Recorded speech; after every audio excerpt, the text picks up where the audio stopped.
it, and maybe not have so much, currently, on our plate. And so, one of the things that I help them do is to develop a prioritization matrix, which we'll go over a little bit of a sample that I have for the group here. My whole idea here is not to just cover topic in general, but to provide you many more resources as well with regards to the things that we are covering. And so, that you can take actionable steps to actually, progress some of these things forward as well inside of your organization. So mastering project selection is our topic today. Just a couple of things about me before we hop in. Again, with regards to myself, so I'm a consultant in life sciences. I have 3 decades of experience in terms of scaling companies. This cuts across a lot of different areas, from product development all the way through to IT project management as well. I've done a fair amount of that as well now inside of my complete scope of my career. I've also, have a PhD in organizational management, and then am certified in change management and Lean Six Sigma as well. One of the things that we're going to talk about today is why project selection is important. Then we'll talk about a process for project selection, and then lastly, a tool that will help you with project selection, as you go through things. And I do want to kind of speed through these things, but if you have questions or any comments as we go through, feel free to add them in the comments section. I do see them on my end, so happy to sort of take a look at what they are, and if possible, respond to them while we're here live. One of the things that I wanted to start with was, who's actually heard, this comment come out of their organization. One is that, hey, look, we have too many competing priorities. We have a lack of focus in terms of projects that we're working on. And the reality is there's an opportunity to really focus in much more, on the things that you're dealing with on your end with your projects that you have in hand. The projects oftentimes, in many of these organizations that are struggling with project priority, there isn't a way first to start with, is this project aligned to our overall strategy or the things that we need to do inside of the organization? Then secondly, from a scope, time, and cost perspective, the iron triangle for, quality project management, are those things in place? Do we have the amount of time that we need? Are we able to afford the things that we're wanting to go do? And do we understand fully the scope of the project at hand? In terms of stakeholder alignment, again, I've seen, it's one person at a high level demands that the project be done, but then there isn't that overarching alignment inside the organization in terms of the priority. And I've even seen this amongst the most senior executives inside of a company before, where they're battling for a particular project. And we'll talk about this whenever we go through the prioritization matrix as well. But, whenever you have the most senior leaders not agreeing in terms of what projects should be worked on versus which ones aren't, they also need to have a process of working through, which projects should be priority versus the ones that are not. And, that's a real opportunity for almost any organization to have, a way to sort of cycle through and understand better exactly what projects, should be prioritized over other ones. In terms of resources, again, I've been a part of organizations where, we just don't have enough, resources. Maybe we have them in certain parts of the organization, but not all the way across. And I feel as if there's a continuum that needs to be looked at in terms of the complete breadth of the organization. And are there enough resources, all the way across? And this may not even just be people, right? It could be resources in terms of maybe you need physical space to be able to do it. Maybe you need machines. A lot of times in diagnostics development, we need equipment to actually run the particular, base level tests to be able to develop the diagnostic, or even samples could be another resource that might be lacking. And so, that look at resources is something, on a broader scale, it needs to happen, as well, to make sure that you have, everything that, is needed to carry out a particular project. And then the last one on this page is just the ability to progress. So that ability to progress is, I've seen so many projects that, let's say they start, and as you're going along, you find out that, well, maybe the project was more complex than it was originally understood. And then, as you sort of, again, continue down the path, there needs to be a point in time where you need to come back and possibly reevaluate, are these things still in alignment with our strategic goals? Do we still have the resources that are needed? Are we still willing to continue to spend the amount of money that we need to spend? One particular diagnostics company that I was a part of, they had spent $10 million on a particular project that wasn't any further than whenever it sort of initially spent the first $1 million. And so, it kept getting stuck in this cycle of, just getting more and more money and not progressing. And the key question I remember amongst the most senior leaders was, should we keep this project or not? And there were several times where, we had all agreed that, hey, look, we should stop. And then, somebody would come along and say, but we've spent, $5 million, and then $6 million, and then $8 million, and eventually $10 million.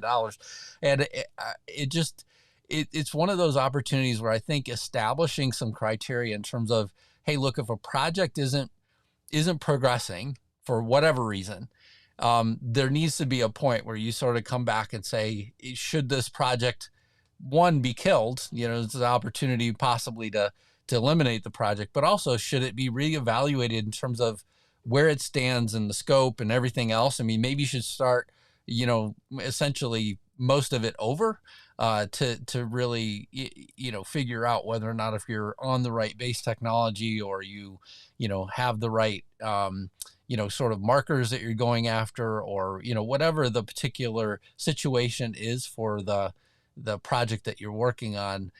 Some of these, sometimes, I feel like we work too hard to try and make a project successful, that honestly, it'd be easier just to pull the plug and say, hey, let's look at this a little differently, and possibly, move some other things forward as well. And so, and obviously I'm talking about, organizations that have more than one drug molecule, or, more than one diagnostic test in this case. Because obviously, if you're doing that, you're going to do absolutely everything you can to try and drag it across the finish line. I understand that. But I also think that there's an opportunity sometimes to say, hey, look, this IT project is not successful. Maybe we should go back to the drawing board and look at the base technology, and then move forward again, and see if there's an opportunity there. So that's kind of the point of reference for that particular thing. In terms of the benefits for project prioritization, I brainstormed this list with a couple of different people, and feel like this top 10 really hits a lot of the things that people had said. If there are other things that you can think of that should be included, if you had a prioritization matrix, or a way to prioritize projects, if you can think of other benefits that I haven't really mentioned here, feel free to add them in the comments as well. I'd love to again add to this list. I feel like the group that has subscribed to Thoughts at Scale oftentimes gets these things, and so if there are other things that I need to add, I'd rather add them before I send out the list as well. But and I should probably mention, before I go on as well, if you'd like to subscribe to Thoughts at Scale, the way to do it is to go to thescalingmethod.com. So go to thescalingmethod.com, and then /thoughts at scale. You'll see a spot to register there, and you'll also see links that would bring you essentially right back to this session, either on LinkedIn or YouTube. And so, there's an opportunity to get the materials that I provide here, and we're going to not only go through slides today. I have another tool as well to share with the group that's here. So starting at the top, strategic alignment. One of the things we talked about just last week was strategy. And so if you have a strategy for your organization, how you're going to get to a particular point in the future, then that strategy needs to be aligned to the projects that you're working on. If the things that you're working on as an organization are not aligned, they're essentially taking resources away from being able to achieve your strategy. So again, I would question organizations that are working on things that are, not aligned, overall. Resource allocation. So again, we all only have a limited amount of time that we, can do things, and it's the same things with the resources that we have that are outside of people. So you have machines that can only run a certain amount of time, or you have, samples that you have only a limited amount of those as well on hand. And so you want to make sure that your resources are allocated to the right sort of, things as well.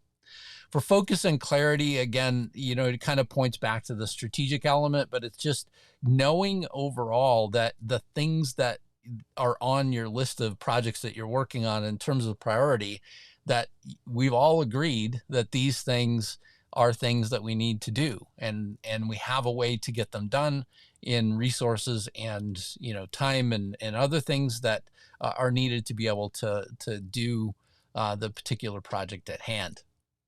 Risk management. So oftentimes whenever you have these broader discussions about projects, people will sort of outline, here are some of the things in the background that are elements that you might want to consider could be challenges for the particular organization in terms of managing a project as you go through it as well. Improved decision making. I think whenever you get to see the prioritization matrix in a little bit, you'll understand what I mean by this one a little bit better if you don't have something like this inside of your organization today.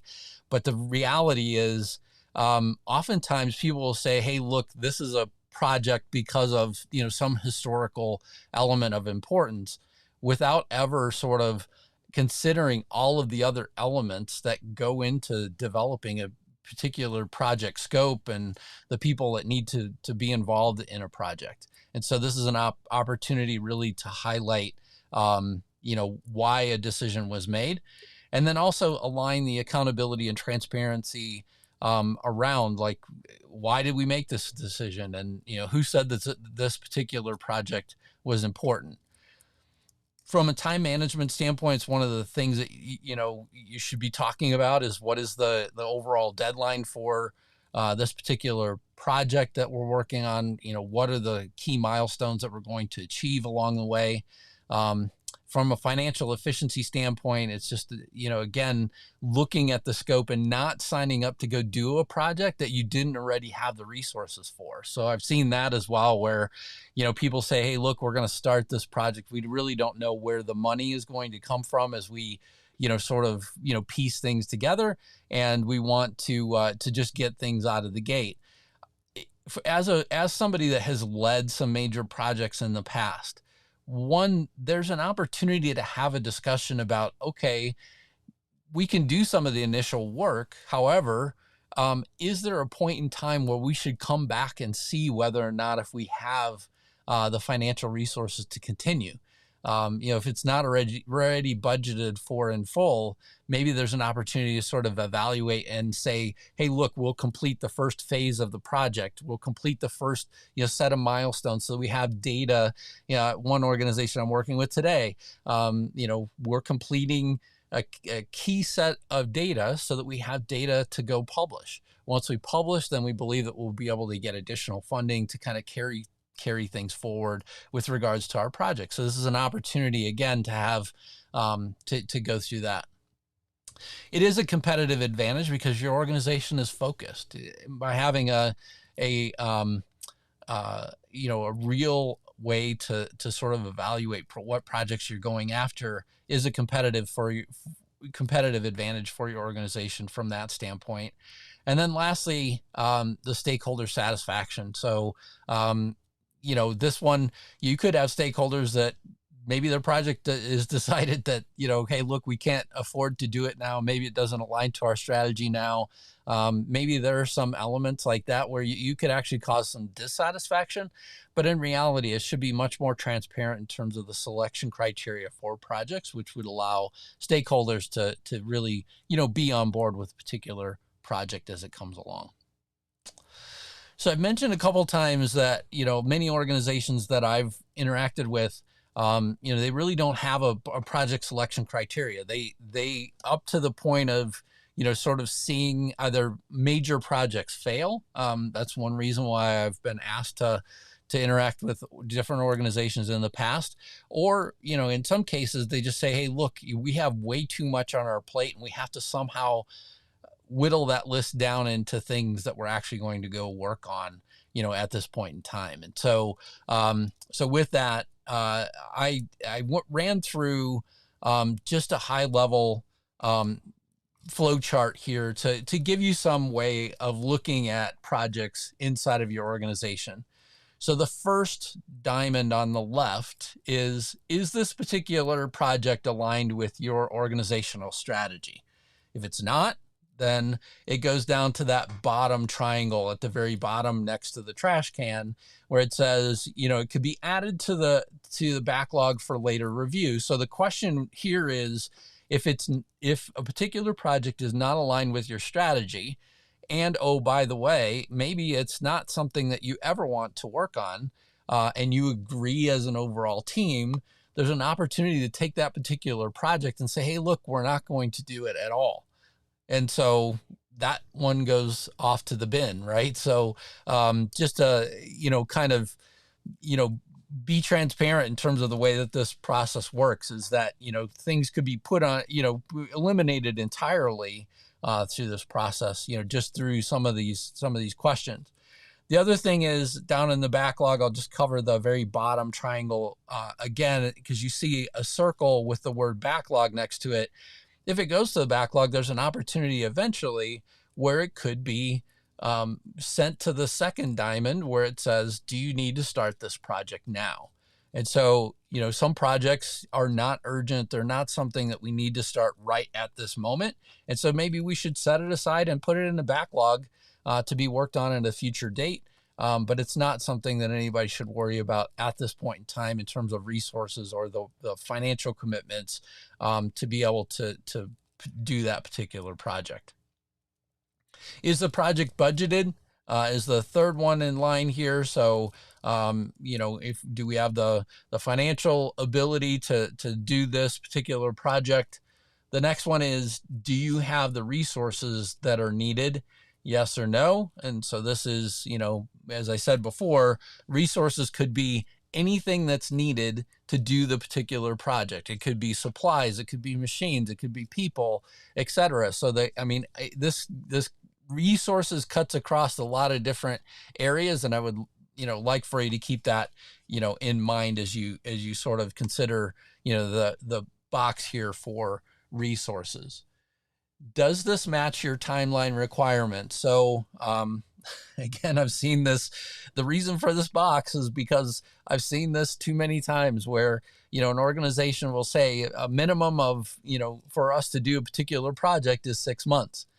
And, even though, maybe the minimum is 6 months, all of a sudden somebody comes along and they say, well, somebody's going to pay us, 2 times the amount for us to go do this in 30 days. So that's understandable. The question is it achievable? And if it's not achievable, through the resources, the processing time that you need, and things like that, again, it should be something that you're upfront about overall as an organization, and make a decision as to whether or not if you can do that particular project in the time commitment that's required.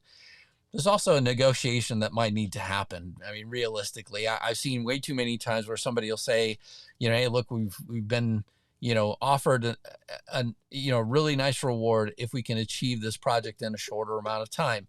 That's fair. However, saying that a 6-month project is going to fit in a 30-day window most likely is not achievable. So, if you're going to, go about this, you need to be also realistic and transparent with yourselves about, what is achievable and what's not. And, I've seen this at where the ground level, folks, people in the lab, people that are actually doing things are saying, look, this is not possible.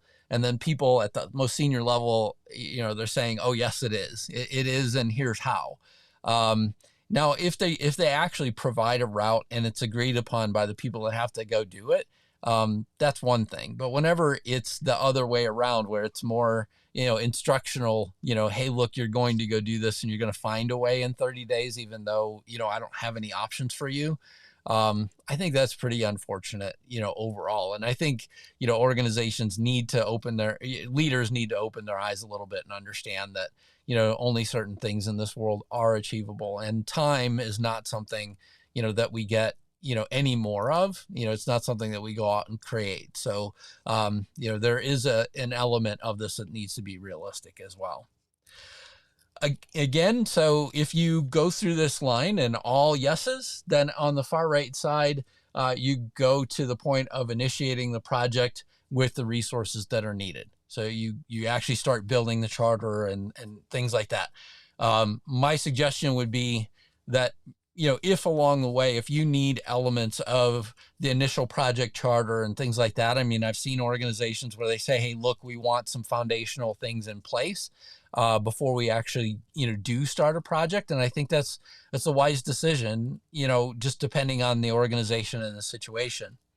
In some cases, that's not always possible, right? You're going to develop the initial charter as a part of the initial part of the project. And so, if that's not possible, then, maybe you have to go through some of these decision criteria with the information, with as much information as you could possibly gather. Again, just to point out the thing at the bottom, the diamond at the bottom. So if projects get moved to the no section, they could be put in a backlog. They could be put in a backlog and then reevaluated and go back up to that second diamond and kind of flow through to make sure that they're budgeted and have the resources and also the time to be able to be completed. But also in the backlog discussion, there needs to be a discussion about should this project be eliminated, and that's why there's the trash bin that's there. And I think it's an opportunity again for people, to really take a deeper look at what projects should be on our backlog and which ones should be eliminated. There's a real opportunity to sort of understand which ones shouldn't be carried forward, especially before they get started. And if they get started and, you find out that, hey, look, this project needs to go back to the starting line, or that you need some significant change, I feel like there needs to be a common path back for many organizations to just come back to that decision criteria one more time and say, hey, look, should we do something different? And in some cases, you could actually wind up with a much better solution than what you had before. So I mentioned it a couple times that I have this project prioritization matrix. And for anybody that really, that wants this particular tool, I'd welcome you to join our mailing list. Essentially, I've mentioned it before. The way to get there is to go to thescalingmethod.com/thoughts at scale. And there you essentially join the mailing list on normally after these sessions. I compile all the materials, the slides, and the other things that I've used in the presentation. And these are things that you could definitely use inside of your organization. Feel free to download them and change them to fit your particular organization or situation. So with the sheet that's on here, this is a Google sheet. And I more or less created it with the idea in mind that, look, if you have a series of projects, so, many organizations don't just have the one project that they're working on. And even organizations that are working on, let's say, one diagnostic or one molecule, you're working on, multiple projects behind it. So let's say that you have a funding project and you're going through, funding cycles. Maybe you're going through, an IT project, either for tools that, you need to bring into the organization and things like that. My suggestion would be put all of those things down on, in your overall project prioritization list, because they are things, if you're a very small team, that everybody's working on, and not giving credit to some of them could actually cause, a bigger challenge. So on the left-hand side, you see, essentially that I have, project name, description, and then we start with alignment with the strategy, and then impact to the organization. So on a scale of 1 to 5, 1 being the lowest and 5 being the highest, does the particular project align with your organizational strategy, would be the question. The one thing, again, that I would challenge anybody that uses this particular tool is you have to have a dialogue about the prioritization that people submit. Primarily because a lot of people will come in and say all projects are 5s. Are they all? Are they really all 5s? Is there a deeper conversation that needs to happen with regards to, the level of alignment with the strategy that a particular that a particular project has? The second box here, the second column in column D, is around the impact of the organization. Sometimes we have projects that, will have a really dramatic impact to the organization. And with that, we should consider, what that impact, overall is. The one thing I would challenge anybody, though, is that the number one priority is having alignment with your strategy and where you're going. So if in this case, in this particular case, you see that the alignment with the strategy was a 1, it was low. On the other end of the spectrum, though, is the impact of the organization is high.